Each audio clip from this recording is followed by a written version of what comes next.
Baik, assalamualaikum warahmatullahi wabarakatuh. Di sini kami dari grup G dari Paralel B sesi B3 akan menjelaskan tentang isolasi jasa trenik yang ada pada modul praktikum mikrobiologi industri. Sebelum itu, mungkin kita bisa perkenalan dulu. Nama saya Ahmad Topren Akbar, NPM 88. Saya Meisy Linda Susanti, NPM 86. Saya Muhammad Bagas Wirawan, NPM 1803184.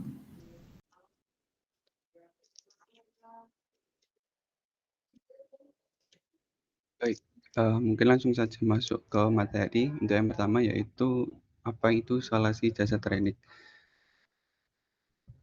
Jadi isolasi jasa trenik merupakan teknik isolasi mikroba di mana upaya untuk menumbuhkan mikroorganisme di luar lingkungan alaminya.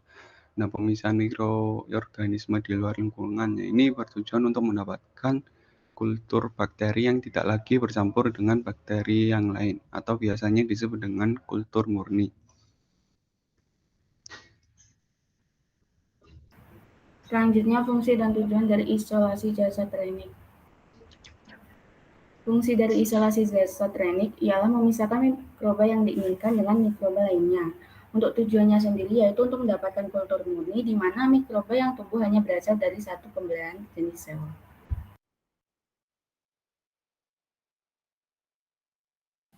Yang ketiga ada koloni bakteri.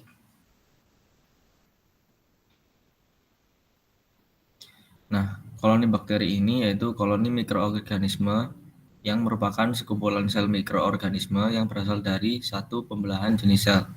Pertumbuhannya bisa dikatakan hanya terjadi pada satu tempat yang sama. Karena berasal dari satu jenis mikroorganisme, maka setiap sel yang ada pada koloni memiliki sifat fisik maupun kimia yang sama antar satu dengan yang lainnya.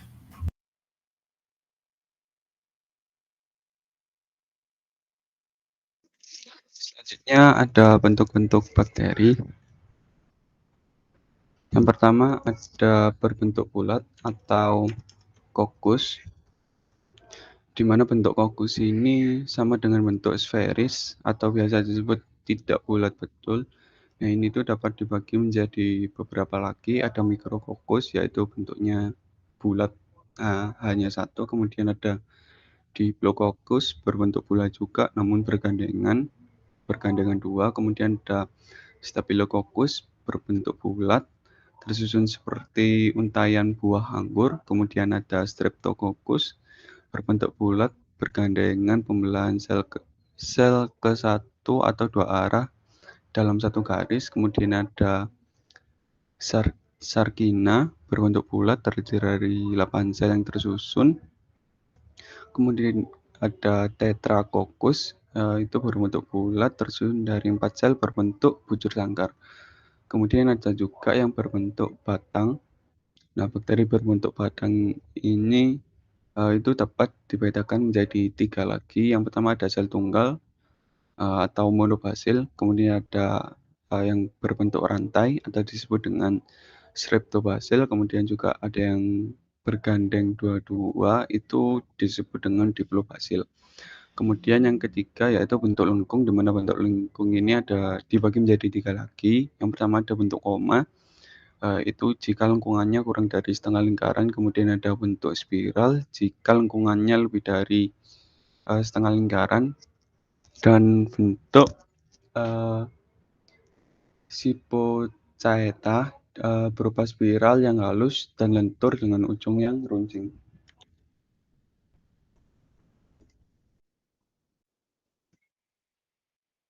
Selanjutnya ada sifat dari koloni. Sifat-sifat umum yang dimiliki oleh koloni bakteri pada media yang padat yaitu berbentuk koloni yang bulat, memanjang, tepi rata, dan tidak rata. Warna koloni ada yang berwarna putih, kekuning-kuningan, coklat, merah, jingga, biru, dan hijau.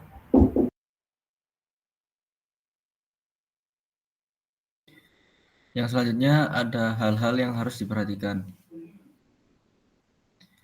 Nah, yang pertama ada sifat setiap jenis mikroba yang akan diisolasi. Lalu yang kedua ada tempat hidup atau asal mikroba tersebut dan medium pertumbuhan yang sesuai. Yang ketiga, cara menginkubasi mikroba dan cara menginokulasi mikroba. Yang keempat, ada cara menguji bahwa mikroba yang diisolasi telah berupa kultur murni dan sesuai dengan yang dimaksud. Yang kelima, ada cara memelihara agar mikroba yang telah diisolasi tetap merupakan kultur murni. Yang keenam, untuk mengisolasi mikroorganisme, hal yang tidak kalah pentingnya untuk diperhatikan pula adalah teknik pengambilan sampelnya. Lalu yang terakhir, dalam suatu analisis mikrobiologi, pengambilan sampel merupakan satu kunci utama yang sangat mendukung keberhasilan suatu analisa, yaitu memindahkan sampel atau kultur bakterial dari satu tempat ke tempat yang lain secara aseptis atau terhindar dari kontaminasi. Selanjutnya ada metode isolasi, di mana metode isolasi ini terdapat 5. Yang pertama yaitu teknik penggoresan plate. Teknik ini itu menanam mikroba dengan goresan, di mana bertujuan untuk mengisolasi mikroorganisme dari campuran sehingga dipindahkan ke medium baru. Nah, cara ini biasanya itu menggoreskan suspensi bahan yang mengandung mikroba pada permukaan medium, biasanya medium padat atau agar. Kemudian ada metode cawan tuang, di mana tujuan dari metode cawan tuang ini adalah untuk menyebarkan sel-sel bakteri tidak hanya pada permukaan medium saja, melainkan sel itu juga terendam dalam medium, sehingga terdapat sel yang tumbuh di permukaan agar yang kaya akan O2 dan ada yang tumbuh di dalam agar dengan kandungan oksigen yang sedikit. Kemudian yang ketiga ada media selektif, di mana metode ini menggunakan media yang memiliki bahan-bahan khusus, di mana bahan tersebut itu dapat meningkatkan kecepatan pertumbuhan dan kembang biak dari mikroorganisme yang diinginkan, namun menghambat pertumbuhan mikroorganisme yang tidak diinginkan. Kemudian yang keempat ada metode isolasi sel tunggal, di mana metode isolasi sel tunggal dilakukan untuk mengisolasi sel mikroorganisme yang berukuran besar yang tidak dapat diisolasi dengan metode agar cawan atau media cair. Kemudian yang terakhir ada pengenceran bertingkat, di mana tujuan dari pengenceran bertingkat ini yaitu memperkecil atau mengurangi jumlah mikroba pada suspensi dalam cairan, sehingga didapatkan murni atau kultur murni.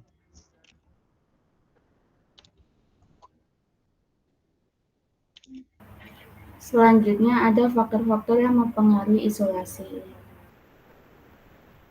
Yang pertama itu adalah nutrien. Nutrien atau nutrisi yang dibutuhkan oleh mikroba itu membentuk energi dan digunakan untuk membentuk energi dan untuk menyusun komponen-komponen sel pada zat renit.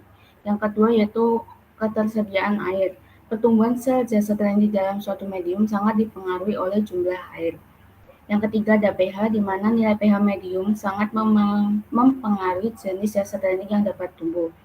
Zat renit umumnya itu dapat tumbuh pada pH berkisar 3-6. Lalu ada suhu. Jika suhu lingkungan lebih kecil dari suhu minimum atau lebih besar dari suhu maksimum pertumbuhannya, maka aktivitas enzim akan terhenti, bahkan dapat terjadi denaturasi enzim. Terus yang kelima ada tersedianya oksigen. Konsentrasi oksigen di dalam bahan makanan dan lingkungannya berpengaruh terhadap jenis zat renit yang tumbuh pada media.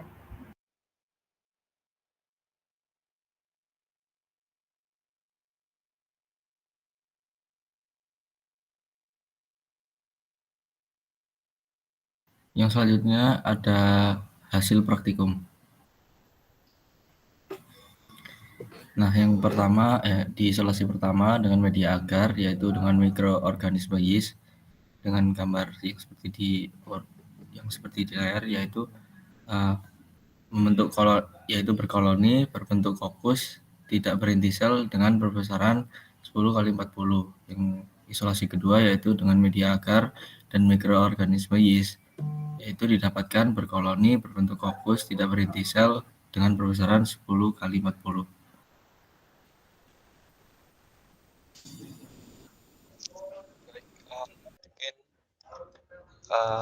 Hanya segitu yang bisa kami sampaikan dari Grup G para LB sesi B3. Saya mewakili teman-teman, kurang lebihnya mohon maaf. Wassalamualaikum warahmatullahi wabarakatuh.